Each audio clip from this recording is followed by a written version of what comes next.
बिस्मिल्लाहिर्रहमानिर्रहीम। तख्ती नंबर 3 হাৰকাত। আজি আমি পঢ়িম হাৰকাত। হাৰকাত কাক বোলা হয়, হাৰকাত কাক কোৱা হয়। দ্বিতীয় নম্বৰতে হাৰকাতক কেনেকৈ পঢ়িব লাগে, শুদ্ধভাৱে কেনেকৈ উচ্চাৰণ কৰিব লাগে, যাতে আমি কোৰাণ পঢ়োঁতে শুদ্ধভাৱে কোৰাণ পঢ়িব পাৰোঁ। হাৰকাত জমা অৰ্থাৎ বহুবচন হয়, তাৰ এক বচন হাৰকাত হয়। ইয়াৰ আগতে আমি জবৰ জেৰ পেশ পঢ়ি আহিছোঁ।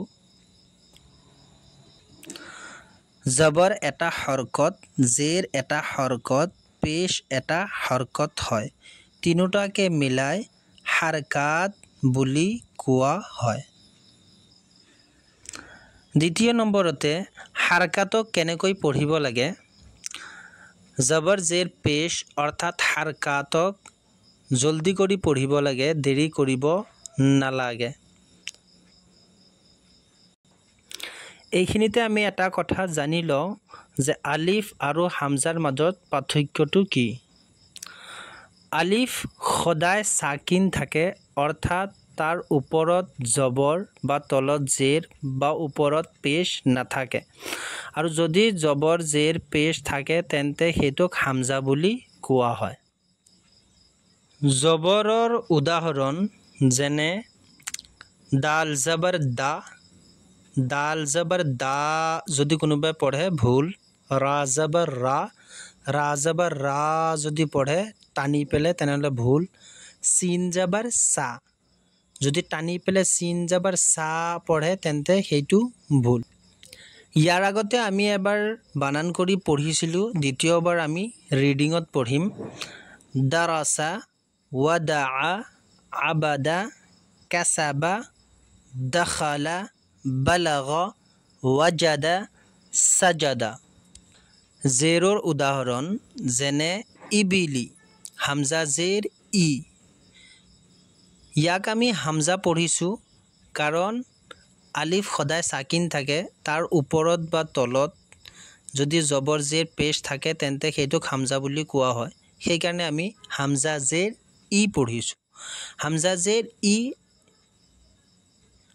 জেৰ ই যদি কোনোবাই টানি পেলাই পঢ়ে লম্বা কৰে তেন্তে সেইটো ভুল। বা জেৰ বি, যদি বা জেৰ বি পঢ়ে তেন্তে সেইটো ভুল। লাম জেৰ লি, লাম জেৰ লি যদি টানি পেলাই পঢ়ে সেইটো ভুল, কাৰণ ইয়াত হৰকত আছে আৰু আমি পঢ়িছোঁ হাৰকাত। হৰকতক জবৰ জেৰ পেশ, হৰকতক টানি পেলাই পঢ়িব নালাগে, জলদি জলদি পঢ়িব লাগে। প্ৰথমবাৰ আমি বানান কৰি পঢ়িছিলোঁ, এতিয়া আমি ৰিডিঙত পঢ়িম। ইবিলি, ৰাদিফা, হামিদা, শাহিদা, বখিলা, সাখিৰা, ৰাহিমা, লাইবা, শাৰিবা, আমিলা, বাৰিqa, খতিফা, জাজিআ, সাকিমা, গাশিয়া, নাসিয়া। পেশৰ উদাহৰণ যেনে ৰা পেশ ৰু, যদি টানি পেলাই পঢ়ে ৰা পেশ ৰু তেন্তে সেইটো ভুল, কাৰণ ইয়াত হৰকত আছে। চিন পেশ চু, যদি চিন পেশ চু টানি পেলাই পঢ়ে সেইটোও ভুল। লাম পেশ লু, যদি লাম পেশ লু পঢ়ে টানি পেলাই সেইটো ভুল, কাৰণ ইয়াত হৰকত আছে আৰু আমি পঢ়ি আহিছোঁ হৰকতক জলদি কৰি পঢ়িব লাগে, দেৰি কৰিব নালাগে। আমি ৰিডিঙত পঢ়িম। ৰুচুলু, সুদুসু, ফুকিদা, কুতিলা, নুকিসা, কাৰুমা, উলিমা, হুদিয়া, সুহুফু, উচিআ, উদিৰা, নুচিৰা।